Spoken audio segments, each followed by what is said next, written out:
Hello students, welcome back to the biology class.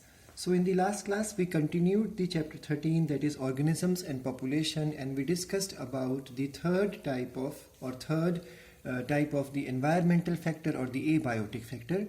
We discussed about the light and the qualities of light which are responsible for shaping the organism, controlling the activities of organism, reproduction, migration, etc. We learned that light is the visible part of the electromagnetic spectrum, and that means it is the 390 nanometers to 740 nanometers, which is the visible part. And in this visible portion of the light, it is basically few radiations only which are responsible for actively being involved in the photosynthesis, and those radiations are called as PAR, or photosynthetically active radiations, and that radiations fall in the range of the wavelength 400 to 700 nanometer. We learned in the last class that light plays an important role and the light continuously changes with the season, latitude, altitude and the landscape.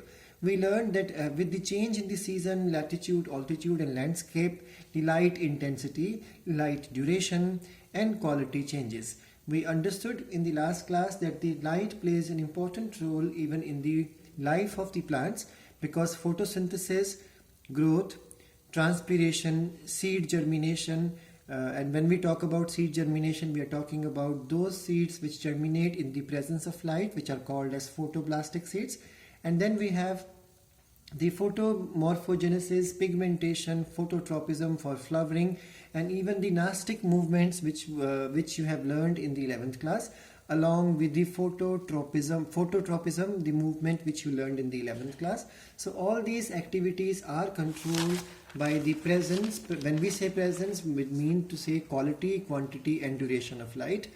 We also learned that animals are also of various types according to their timing of their activity. So some animals are only active during the daytime in the brightness, and they are called as diurnal animals, and those which come out into the dark of the night are called as the nocturnal animals. And then we have those animals which come out during early in the morning, in the twilight, and we call them as the auroral type of animals, and those which come out during dusk time in the evening are called as vesperal organism, and those which are comfortable to come out both during dusk and dawn are called as the crepuscular animals. Now in the same manner, we also learned in the last class that photoperiodism is the phenomena which includes the number and duration of the day length. So how many numbers of days were the light exposed to the organism, and then what was the duration of that daylight. So accordingly, the animals or plants can come into the categories of short day, long day and day neutral. We learned in the last class that there is something called as phenology, which is the timing of the seasonal activities of organisms. So we learned that animals migrate, animals reproduce, animals suspend their activities or become dormant or inactive, and when they undergo inactivation, it is estivation, term used for the summer sleep for the cases of snails and fishes. It is hibernation, word used for the winter sleep in the case of polar bear. And then for the zooplanktons, the term used is the diapause. We also learned that in the same manner, plants also show phenology. They show changes in their activities according to change in the seasons. So plants perform leaf fall, plants perform dormancy, they show vegetative growth, then they show flowering. So all these things are controlled by the photoperiodism. And we also learned in detail regarding the ecosystem of a aquatic system. So we learned that when sunlight falls in a lake or a pond or an aquatic ecosystem, always there will be some shallow area at the boundaries of the water body. In those areas, water is able to reach to the bottom of the water body. So because of that, the type of plants which develop here are different from this portion. We learned that this type of zone in the ecosystem is called as the littoral zone, and the organisms found there are called as neritic type.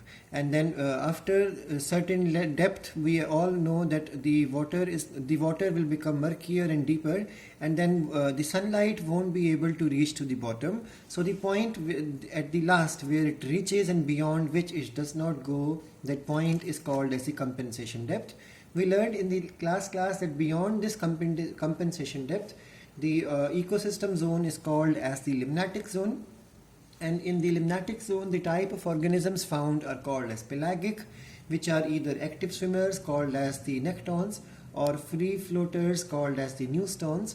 And in the limnatic zone, we have there is certain portion where sunlight is able to penetrate nicely, and in that zone the productivity rate is more than the respiration rate, and that area is called as the euphotic zone. And beyond that, there is some area where diffuse light will go, and in that zone the rate of photosynthesis or productivity is equal to the rate of respiration. So animal does not build any biomass in this zone, it only builds here. And in this zone, the zone is called as dysphotic zone. And beyond this line of dysphotic zone, we have the zone where sunlight does not penetrate, and that area is called aphotic zone or profundal. And in that zone, the rate of productivity is lesser than the respiration, so animal or plant or organism cannot survive there. We learned that the bottom is called as the benthic zone, and the animals found there are called as the benthos, and generally they are consumers like hunter, otherwise they are decomposers. We also learned that we look at the depth of the water body. The topmost zone is covered with the green algae. In the middle zone it is the brown algae, followed by the red algae, which is able to be found at the depths of the water body. And the reason is very clear, because the red light is not able to go deep into this water body because it remains shallow, but the blue wavelength is able to go to the greatest depth inside the water body.